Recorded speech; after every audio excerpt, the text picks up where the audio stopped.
Hello. The program that you're about to watch is presented by the Online Academy of the Integrative Law Institute at Commonweal. Thank you for joining us. Good morning, everyone. I'm Pauline Tesler.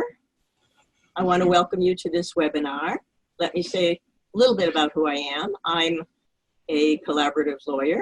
I was the co-founder and first president of the International Academy of Collaborative Professionals and the founder of the Integrative Law Institute, which is presenting this webinar series.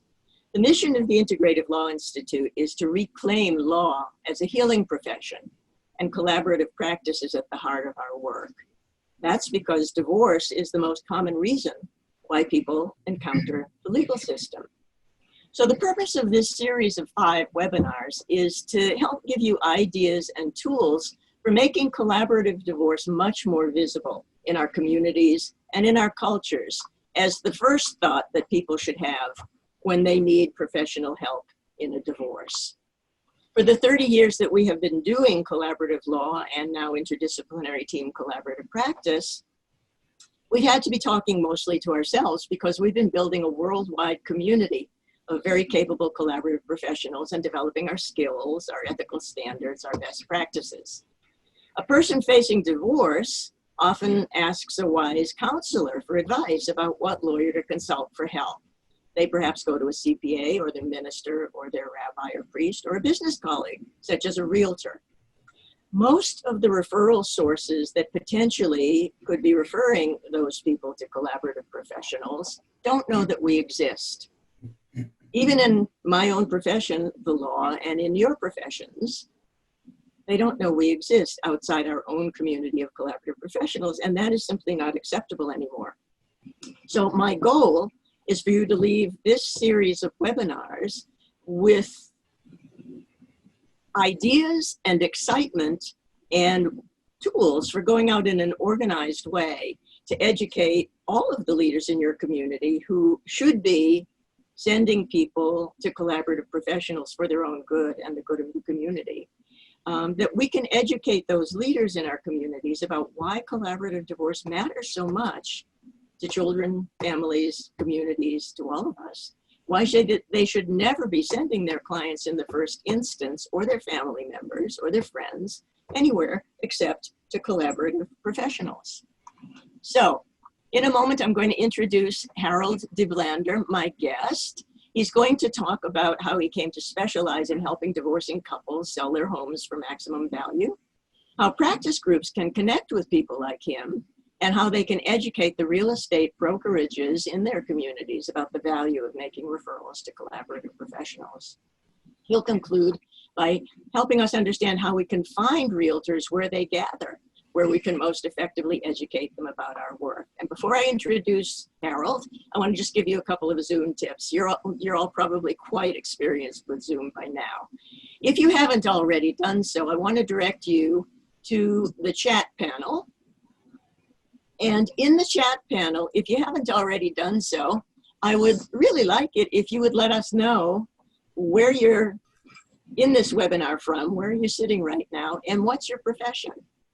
After you've done that, I want to direct you to the question and answer option at the bottom of most of your screens. I'd like you to use that question and answer resource for any thoughts that are on your mind as Harold and I are talking, so that we can see which questions we are going to address when it's time for us to do that. We'll talk for about half an hour, and then we'll spend about 15 minutes addressing some of your questions and your concerns. Also, the chat panel you can go back to at the end of the session, if you would, to give us some feedback about whether you're finding this program and the programs, other ones in this series, to be useful. Finally, if your friends and colleagues you think should be watching this webinar and the other webinars and they didn't sign in for the live presentation, tell them to register anyway, and Zoom will direct them to the recorded on-demand webinar. So, Harold. Hello, Harold. Hello, hello. Harold Deblander was born, raised, and educated in Belgium and Spain. And he has traveled the world extensively. After graduating from college, he came here to California, to Silicon Valley, in 1999 to work for Yahoo on marketing and business development. He started investing in real estate in 2001 as a retirement strategy. And in 2003, because it was successful and engrossing, he left Yahoo to run his own real estate investment firm. He built new construction from the ground up, and he also renovated, rented, and sold residential real estate. In 2009, he decided to get his real estate license. And he's now a real estate broker with Sotheby's International Realty in the San Francisco office, but of course it is international. It's all over the world. With Harold's broad background, he's able to leverage his experience as a developer and an investor to help clients buy and sell their homes, using a strategic approach to maximize the value and the outcome for the client. 4 years ago, something interesting happened. After working with many clients going through divorces and then witnessing his own parents' gray divorce, Harold decided that he was going to put substantial time and energy into educating himself about how to work with divorcing couples, because he wasn't taught anything about how to do that in his training as a realtor. And he became interested in collaborative divorce. He got trained as a collaborative professional, and he also undertook certified divorce financial analyst training. And this educational endeavor culminated in his becoming a certified divorce real estate expert, which he will be telling us about. So, Harold, if I haven't already said a lot about it, I'm sure there's more that you can tell us about how you became a specialist in helping divorcing couples to deal with selling the family residence during a divorce. I'm sorry, say that again, please. Yeah. Can you tell us more about what the process was for you of becoming a specialist in helping divorcing couples to sell their homes? Absolutely. And so thank you for the introduction and the kind words, and for having me. For me, it started because, as you mentioned, more and more of my clients started going to the process of divorce. And I found that the education that I had received to become a realtor hadn't really prepared me for that. The specificities that you encounter as in a situation like divorce are really unique. And there's really no training that you receive as a realtor to handle that in an efficient manner. So what kind of problems does that create for a realtor who's trying to do the job well? That's a good question, because when you think about it, real estate works at the speed of light. It moves very, very fast, especially in a competitive market like San Francisco. A property goes on the market and 7 days later you receive multiple offers. If you do not have unity in the parties to move forward and accepting that offer, those buyers are going to walk away and focus on a property that is readily available to them. And so, unfortunately, as you know, sometimes in a divorce situation, the spouses aren't aligned, and that makes the transaction more complicated. So have you, well, first of all, how did you even find out that collaborative divorce and collaborative lawyers existed? And from there, tell us what the differences were that you experienced with clients who were divorcing and had collaborative lawyers as compared to the other kind. So I think you hit the nail on the head, right? In your introduction, in saying that the collaborative practice is quite unknown to the general public. With realtors and myself involved, when I thought about divorce, the idea that I had was Kramer versus Kramer, right? Things are going to get ugly. You need to have a bulldog attorney, or the other side is going to take you to the cleaners, kind of a scenario. And so thanks to the training that I received as the certified divorce real estate expert, my trainer is the one who told me about collaborative divorce. And Can I stop you there? Because I had not heard about certified divorce real estate experts until I saw that you had that credential. Mhm. We need to know about this. What is this? So this is a credential that, an additional credential that you get as a realtor to handle the real estate aspects of family law cases. I am appointed as a court expert to handle the listing and the sale of real property in high conflict cases. And that means that I will work in the litigation process as well as collaborative or ADR cases as the neutral real estate expert in the transaction. And so in order to get there, I have taken extensive classes with a faculty that is comprised of 3 family law attorneys, a family law judge, an actual visit to the family law court. So we spend time in the courthouse to understand the dynamics that are taking place between the different parties. And that culminates in the certification at the end of that process. How did you find out that this certification was available? A lot of trial and errors. It has been a long road. As you mentioned, my first clients in divorce were about 4 years ago. I think I'm also getting at that age where my social circle, unfortunately, is starting to see more divorce happening as well. And so, and then you mentioned my parents. And so apparently divorce came into my life more than I seeked it. But when it did, I realized that I was just ill-equipped. And so there are courses online.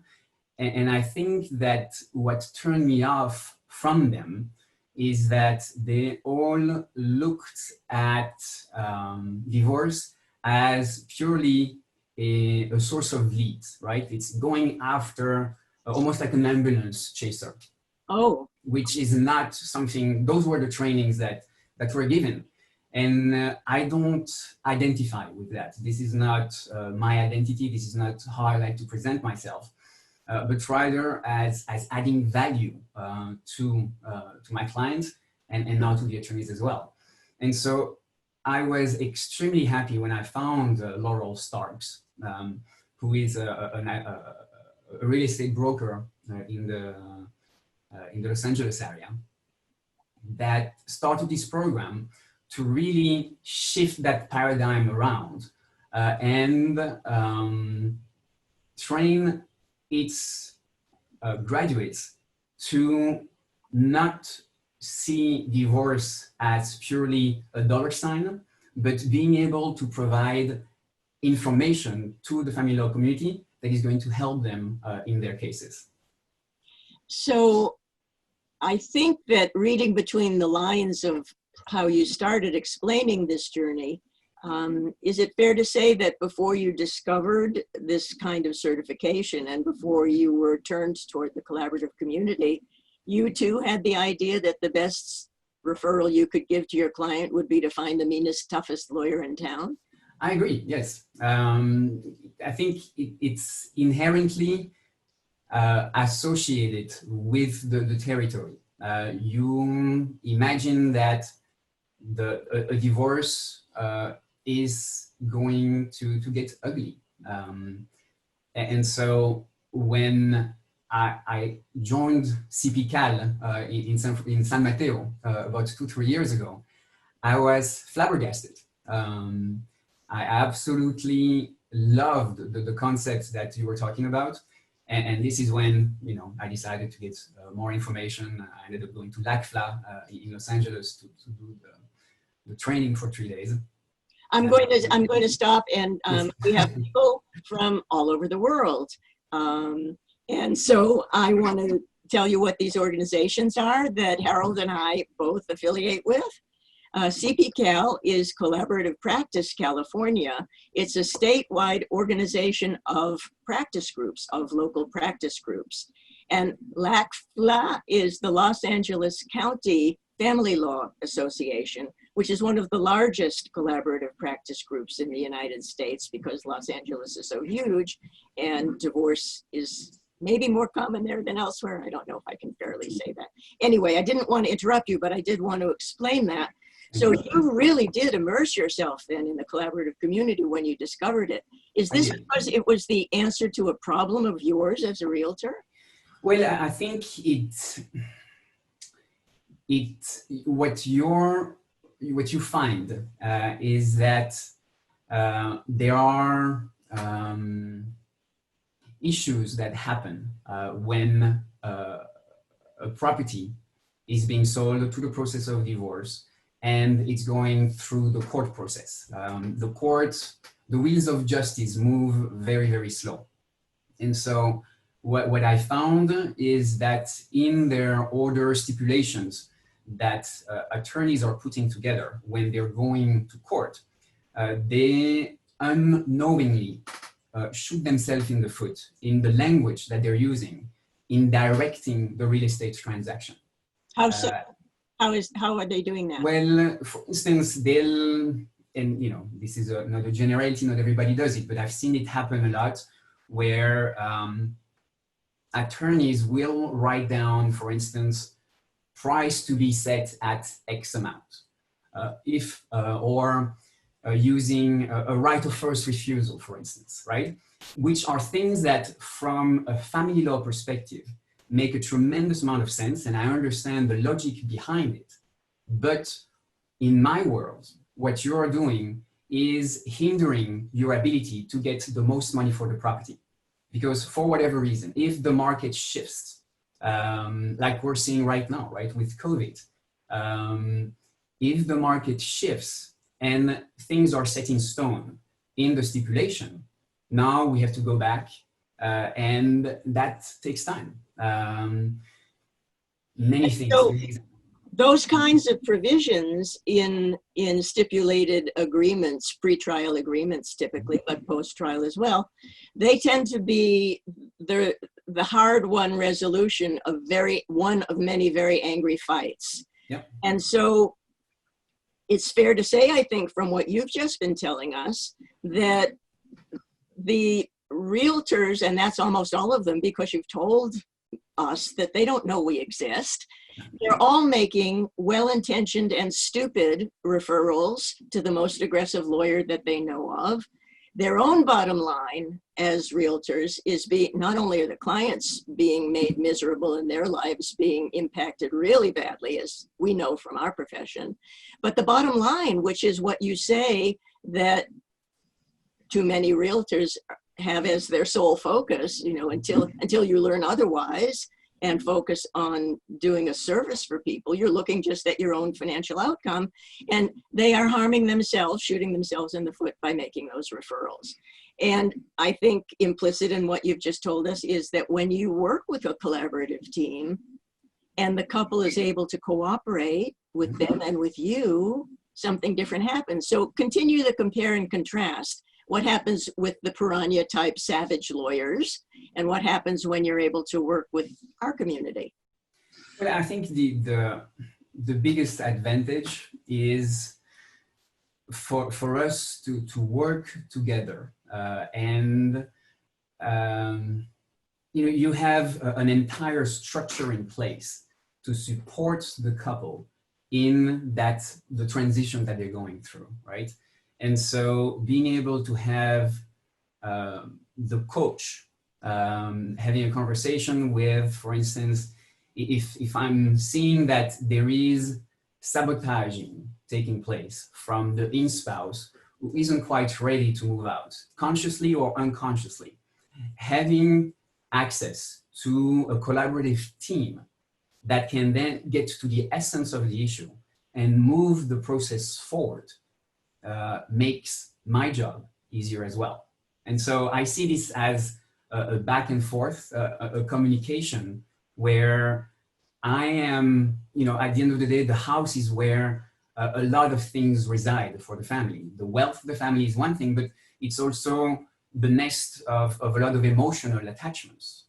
You're standing in the community, your children, where they're going to school. And moving those things away, or the shift that happens when you have a divorce shatters all of that. And so a lot of emotion are taking place.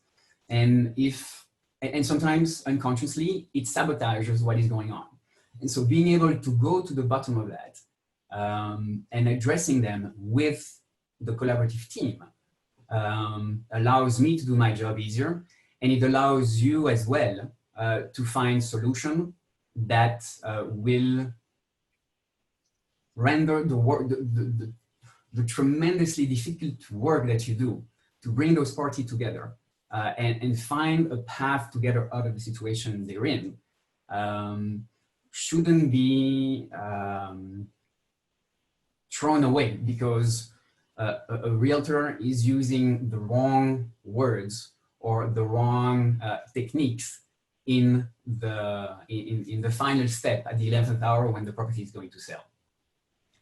So you're saying that realtor colleagues who have not had this kind of training that you've had, and that would be most of them, are themselves doing things that accidentally trigger a couple that's under stress and perhaps not totally aligned. I will give you a very simple, if you allow me. I didn't want to interrupt you. No, I want to hear you. Yes, go. But if I'll give you a very simple example.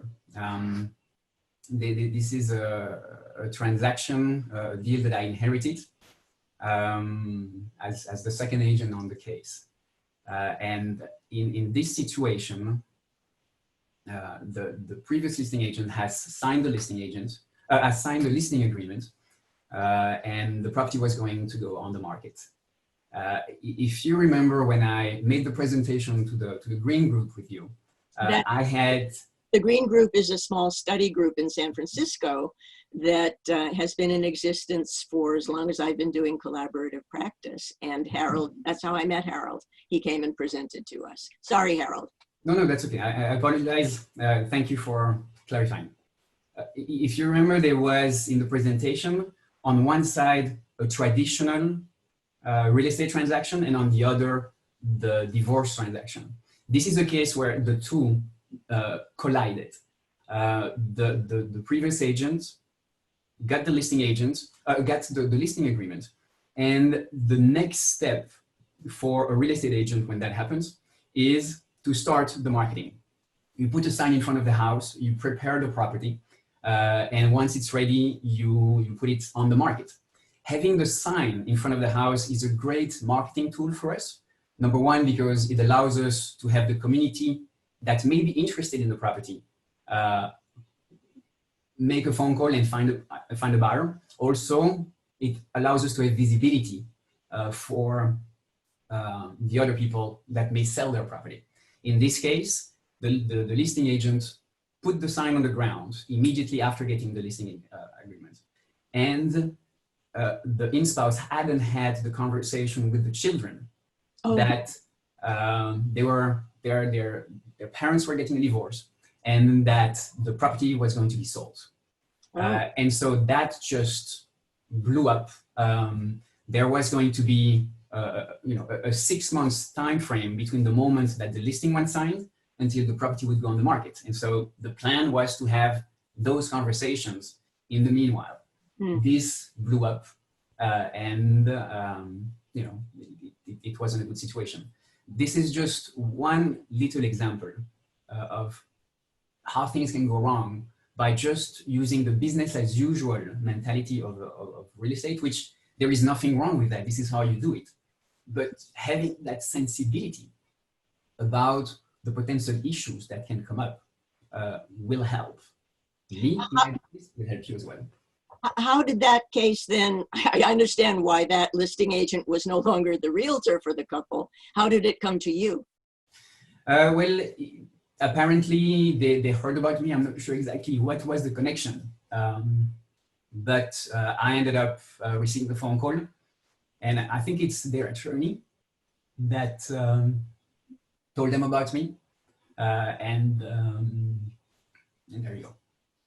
So are you known Do you stand out at Sotheby's, your brokerage, as the person that welcomes divorce listings? Is this different from most of your colleagues?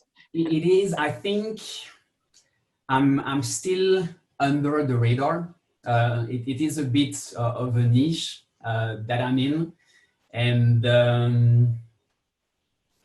I don't know that. I have some colleagues that know, but I don't know that it's general knowledge. No. So that brings me to a more general question, which is, you've told us that clumsiness and lack of understanding of the stresses and triggers in divorce cause realtors to shoot themselves in the foot, lose listings, reduce the ability to take advantage of the market, and diminish their own profitability, and that your profession doesn't generally know we exist, and that even in your own brokerage, although you've developed a niche of working with divorcing families, and you do it well, very well, that not even everyone in your own brokerage knows that you do this. It brings me to the question, how receptive do you well, first of all, I think you told me when we talked a little bit in preparing for this webinar that it's very common for a brokerage to welcome people from the community who can teach realtors a wide variety of skills and understandings that will make them better at their jobs. Do you think that a brokerage like Sotheby's, which is enormous, do you think that they would welcome practice groups, collaborative practice groups, approaching them and saying, look, we can spend a half an hour with your realtors at breakfast, you know, not interfering with the workday, and teach them about a niche, a kind of market, and a skill set that's going to improve their lives and improve the lives of their clients and enrich the bottom line? You think that there'd be interest? Absolutely, absolutely. I have no doubt about that. And I think I want to make sure that I clarify how the brokerage works within the real estate. As I'm hearing you speak, you mentioned Sotheby's as this big multinational entity that has presence all over the world, and you're absolutely right. I think the efforts that you would be doing at first at the local level would be to contact the specific brokerage at Sotheby's within the city that you're in San Francisco, in Denver, wherever. And I wouldn't limit it just to Sotheby's, just, Keller Williams. You basically go and find the brokerages that are successful in your town and approach the broker of records within that brokerage and offer them. What is a broker of record? So the broker of records is, think of it as the manager, the person that is in charge of managing the agents that are independent contractor that hang their license with Sotheby's within that office. And so he's responsible for compliance, education, a myriad of things. But in my opinion, he would be the best person for you and your colleagues to reach out to and offer this training. We receive training from attorneys, for instance, that come and talk about eviction issues, tenants. And so you would be perfect for that. And they would welcome that training, I'm sure. And do you think that the brokers, the independent contractors who are doing the work, like you do the work, do you think that they would welcome being educated about this? I believe so, yes, I believe so. So you see the same people at those training over and over again. And so I think you have different caliber of agents, but I think the better ones, which are the ones that you want to be in front of, are eager to expand their knowledge and be more knowledgeable for their clients. And you have a story to tell, Pauline. You really do. I'm really getting it, Harold, that unlike some potential referral communities where we would have to work very hard to explain the value proposition to them of why they should bother listening to us, that's not true in your profession. That this is not only a natural alliance, but that when we start explaining what we do, people are going to be really, really interested. Am I right? I think so, yes. I think so. And to take it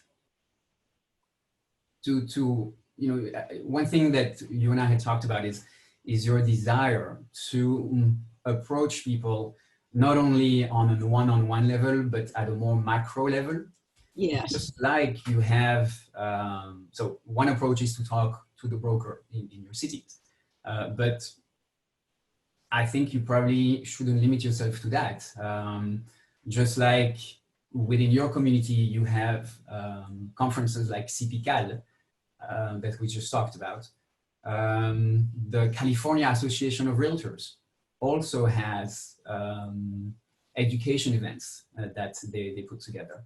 The National Association of Realtors also has events that they are putting together, like there is an expo, for instance. And so it probably wouldn't be a bad idea to have somebody have a booth there and or make a presentation, right? So those are things at a more macro level where your goal to have visibility would be well served. I will say as well that that I would advise also to go beyond seeing the realtor as a referral source, but also forge deeper relationships with those within our communities that have taken the time to study the ins and outs of your reality as a family law professional. And you know, I've given you as well a list of the people that have gone to the same training that I have across the United States. Unfortunately, I don't think it is available overseas, but definitely across the United States. And forge deeper relationship with those individuals as well that have chosen to make divorce one of their main source of business. So this is potentially an extremely rich kind of reciprocity that can happen, not only cross referrals in both directions, but you've described ways in which your knowledge can help inform more nuanced agreements about how a home is going to be sold, and it's often the most valuable asset that a family has. And similarly, how the relationship with our profession can help prevent the kind of catastrophe that you described of putting the sign out before the children have been told. And you've given me a list of resources that I'm going to share that includes how people watching this webinar can plug into the kinds of networks that you've been describing, find the people that you've been describing. Naturally, because you work in the United States, the organizations you can specifically refer to are in the United States. But my impression is that the real estate profession is not that different, at least in countries that are not totally culturally dissimilar from ours. What can you say about that? We have people from Portugal, we have people from the United Kingdom. So my mother just moved to Portugal. Unfortunately, she's already divorced, so that's not a business opportunity for you anymore. Yeah, so my family is in Europe, and I own real estate in Belgium. My wife is Colombian, and we own real estate in Colombia. And just like you have, you know, the Sotheby's, Engels, and Volkers, the local laws may vary a little bit, but I think the business itself remains the same. And it's about providing exceptional service to your clients. And so I would, even though I have practiced as a professional only in the United States, I have been on the other side as a buyer and a seller overseas. And I do think that your approach would pretty much be spot on elsewhere. Just change the names of the acronyms and the letters and look for the same types of organization locally. So the business is basically going to work in a similar way and be organized in a similar way, just as in our line of work, although the names of the legal professionals and their organizations and the mental health professions will differ. Really, the same services are being provided in a similar way, and you can find those organizations. For one moment now, I am going to do a screen share and put up on the screen the resource list that Harold was kind enough to prepare for us. You can take a screenshot of it, and also my intention is to email a copy of it to everybody who is in this webinar. Let's see if we can get that up. There we go. Can you see it? Are you seeing it, Harold? Yes, I am. Thank you. Okay, so I suggest that if you like, just get your phones out and take a screenshot of that, and I will send it afterward. But everything that Harold has mentioned today and more, you'll find links to take you further toward those resources right here. And let's see. I have to stop the screen share in order to get back into the questions and the chat. I see that Bonnie Brown has raised her hand, but the way to communicate with us most effectively, Bonnie, is going to be to post a comment or question in the question and answer section. And I'm going to now turn to the questions and answers. And let's see.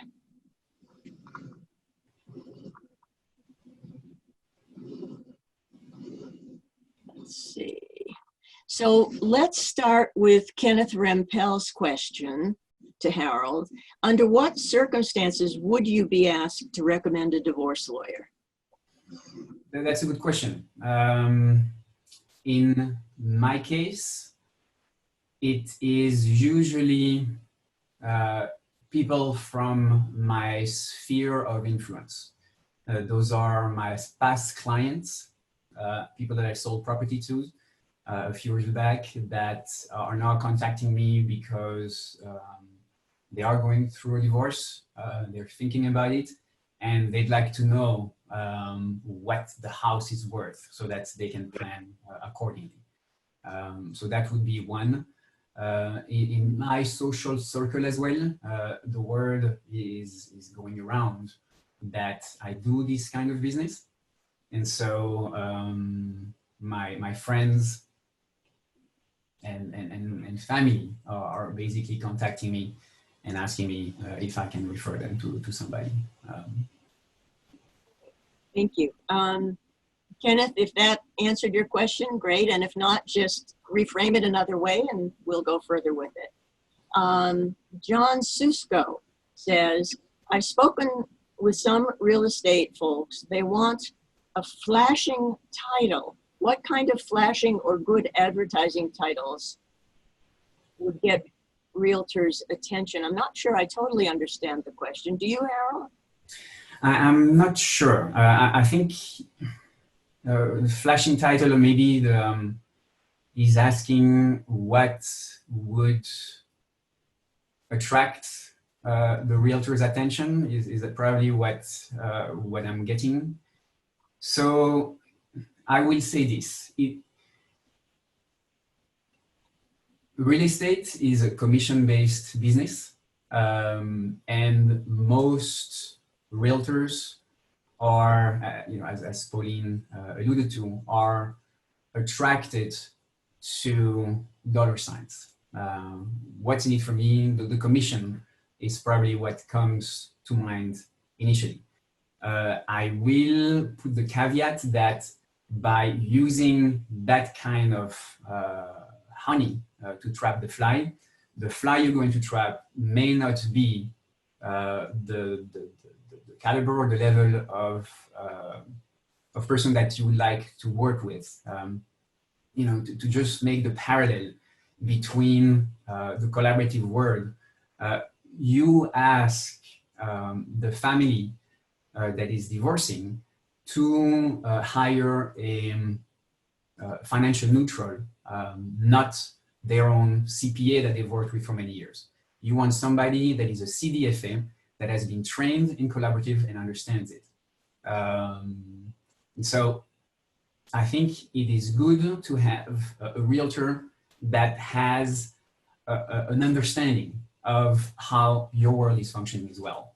So I would say money is one aspect where you're going to get a lot of responses, but really it's about improving, in my opinion, a more efficient one would be improving your clients' lives by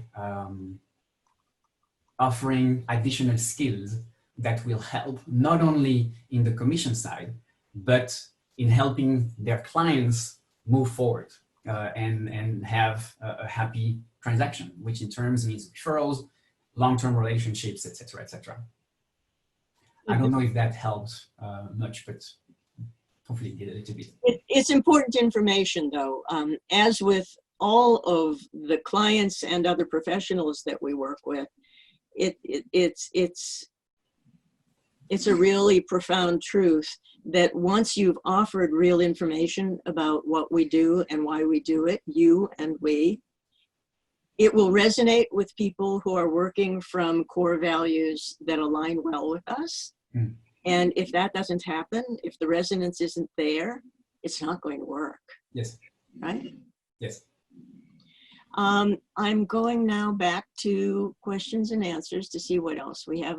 A number of them are about technical issues, which I'll get to in another way.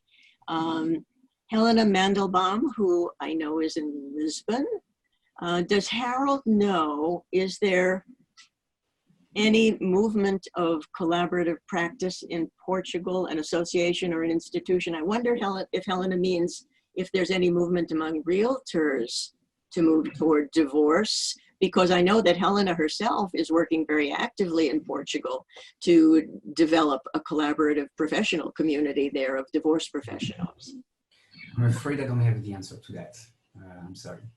Helena, I think that might be work that's on your to-do list, is to help the professionals you're working with in Portugal to understand the value of reaching out to the real estate profession there. Anne Bouchot, who is from my own Marin County Collaborative Practice Group, and you're smiling, Harold, so I think you probably have encountered Anne.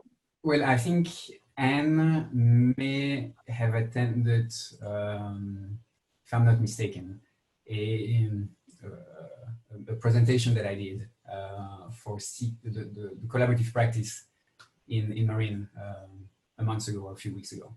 So I recognize the name. We haven't met in person yet, but I think it's long overdue.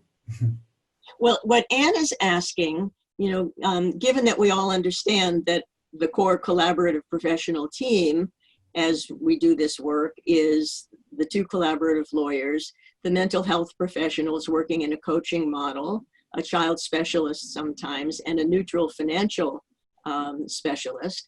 And what Anne is asking is, under what circumstances would you or somebody like you be brought in to collaborative meetings? Or is it more appropriate simply to send the clients out to you? So I think it's a very case-by-case specific situation. I think the way I like to think about it is very much in the same light as the financial neutral. Neutrality to me is the most important value that somebody like myself would bring to a case.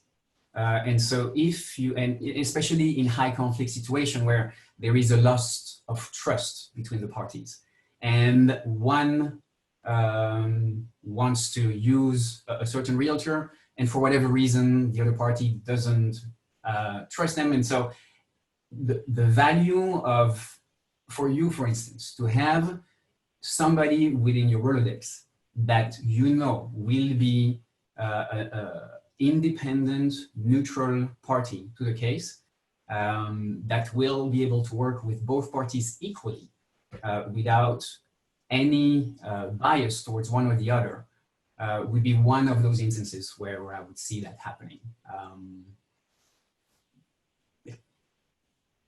Okay, I'm going to give one last opportunity. If anyone does have anything that they'd like to ask Harold, this is your chance, because we're coming to the end of our time.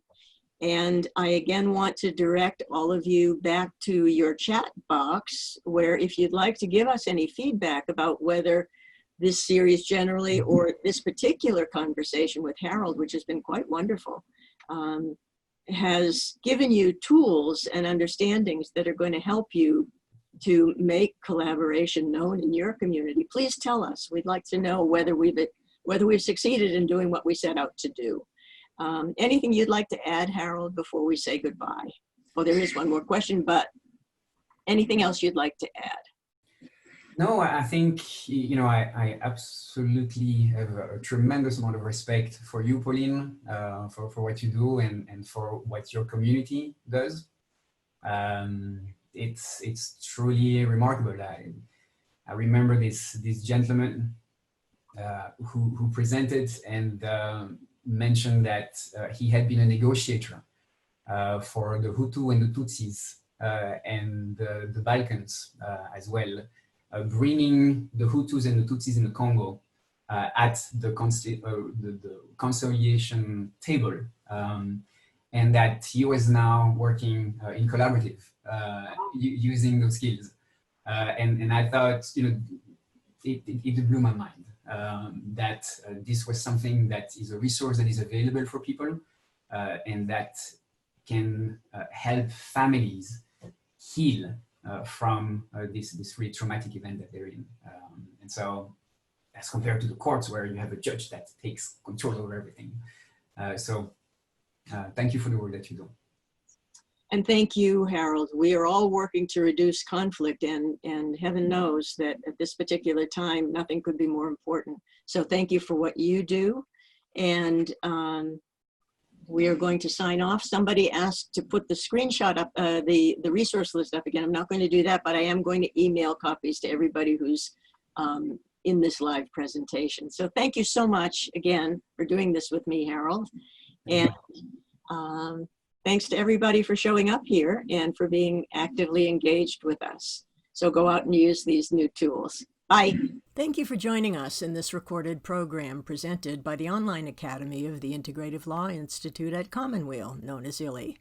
You'll find many more webinars, video workshops, and conversations on our website. But even better, subscribe to ILLI's YouTube channel for early access to cutting-edge video programming made specifically for conflict resolution professionals. Our programs are either free or priced very affordably, but the production costs run high in both time and money. So if you like this program, please help us produce more high-quality videos like it by making a tax-deductible contribution today to the Integrative Law Institute. Thank you.